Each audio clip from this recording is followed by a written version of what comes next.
नमस्कार मित्रांनो, स्वागत आहे तुमचं माझ्या मराठी कथा या यूट्यूब चॅनलमध्ये। तर कथेचं नाव आहे नवीन प्रेमाचा नवीन प्रवास भाग 2। चला तर मग कथेला सुरुवात करूया। आयुष्यात सगळं बरोबर मनाजोगतं चाललं होतं। नव्याचा स्वभावच प्रेमळ होता। नातीयुगाचं टिकत नसतात, त्यासाठी निस्वार्थपणे जीव लावायला लागतो। असे अनेक जीवाळ्याचे लोक नव्याने जमवले होते। त्यांनाही तिने ओजसच्या वाढदिवसाला बोलावले होते। त्यात ओजसचे फ्रेंड सँडीचेही ऑफिस कलिगज होते। नव्याची जय्यत तयारी सुरू होती। सँडीला कार्यक्रमाच्या दिवशी सुट्टी घ्यायचीच होती, पण काही फॉरेन डेलिगेट्स येणार असल्याने सँडीला त्या दिवशी ऑफिसला जाणं टाळता आलं नाही। तशी ही सगळी व्यवस्था नव्याच पाहत होती। बरीचशी कामं लावली गेल्याने सँडी थोडा निश्चित होता। ओजसची गाडी जाम खुशीत होती। त्याची नव्याला आनंदाने मदत करणारी सुरू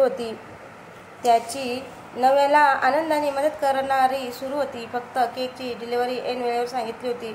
सँडीला लवकर निघायचं होतं, तेही जमेल असं वाटत नव्हतं, म्हणून त्याने फोन करून वेळेवर पोहोचतो हे कळवलं।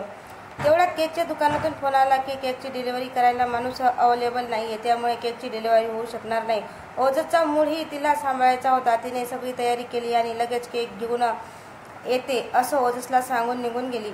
घड्याळाचा काटा पुढे सरकत होता। ओजस तयार होऊन सँडी आणि नव्याची वाट पाहत होता। सँडीला ओजसने फोन लावल्यावर त्याने ऑन द वे आहे, 10 मिनिटात पोहोचतो असं उत्तर दिलं। नव्याला फोन केल्यावर तिनेही केक घेतला आणि 15 मिनिटात पोहोचते असं उत्तर दिलं। ओजस आता म्युझिक स्टेशनची सेटिंग करण्यात गुंतला होता।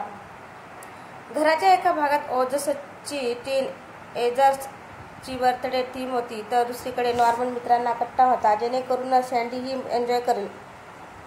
एवढ्यात बेल वाजली। दारात सँडी होता। नव्या, सॉरी, मला ना जरा उशीरच झालाय, पण डोंट वरी, आता मी तुझ्या समोर हजर आहे। तू सांग फक्त काय करायचं आहे ते। ओजस सांगू लागला, अरे बाबा, ती अजून आली नाहीये, केक आणायला गेलीये, पण तिला फोन केलाय तर म्हणाली पोहोचतच आहे। परत बेल वाजली। आता मात्र परत नव्या नसून नव्या सँडीचे काही फॅमिली फ्रेंड होते। 20 ते 25 मिनिटं होत आली होती। लोक यायला सुरुवात झाली होती म्हटल्यावर सँडीने नव्याला फोन लावायला घेतला, तर नॉट रिचेबल आला। सँडी तोंडातल्या तोंडातच बडबडला, नेहमीप्रमाणे हिने कामाच्या गडबडीत नक्कीच फोन चार्ज केला नसेल। कार्यक्रमाच्या गोंधळातही घड्याळाचे काटे सँडीला स्पष्ट ऐकायला येत होते। नव्याला सतत फोन लावणं सुरू होता, पण अजूनही तिचा फोन नॉट रिचेबलच होता। वाट पाहून डोळे थकले होते। आलेल्या गेटच्याही आव्हाना लक्षात यायला लागलं होतं की काहीतरी गोंधळ सुरू आहे। सँडी तडक नव्याला शोधायला केकच्या दुकानावर जाण्यासाठी निघाला। मनात असंख्य विचारांनी जाळ विणायला सुरुवात केली होती। रस्त्यात ट्रॅफिक जाम होतं, तरीही हा रस्ता काढत निघत होता। रस्त्यात ॲक्सिडेंट झाला होता असं लक्षात आलं। रस्त्यातून वाट पाहत जाताना सहज लक्ष गेलं तर नव्याचीच गाडी दिसली। डोळ्यांनी पाहिलेले मनाने जरी मान्य केलं नाही, तरी डोळ्यांनी बुद्धीला शहानिशा करण्याचे संकेत कधीच दिलेले असतात। बुद्धीकडून मिळालेल्या संकेतानुसार सँडीने गाडी घटनास्थळाकडे वळवली। गाडी आणि नंबर प्लेट पाहिली। गाडी तर नव्याचीच होती। गाडीचा पुढचा भाग पूर्णपणे डॅमेज झाला होता। सँडीची नजर आता नव्याला शोधत होती। ड्रायव्हर सीटवर कुणीही नव्हतं। त्याने आजूबाजूला बघायला सुरुवात केली, तरीही नव्या दिसत नाहीये म्हटल्यावर कावराबावरा झालेला सँडी तिथेच उभा असलेल्या ट्रॅफिक पोलिसांकडे धावला आणि त्याला विचारू लागला, अहो साहेब, या गाडीत असलेल्या बाई कुठे आहेत? ट्रॅफिक पोलिसाने ही अगदी रुक्ष पण खणखर आवाजात विचारलं, तुम्ही कोण? मनातून पूर्णपणे हललेला सँडी उत्तरला, मी तिचा नवरा आहे। आता नवरा समोर आहे म्हटल्यावर ट्रॅफिक पोलिसाने सांगायला सुरुवात केली, अहो, सिग्नल ग्रीन झालं आणि बाईने गाडी काढली।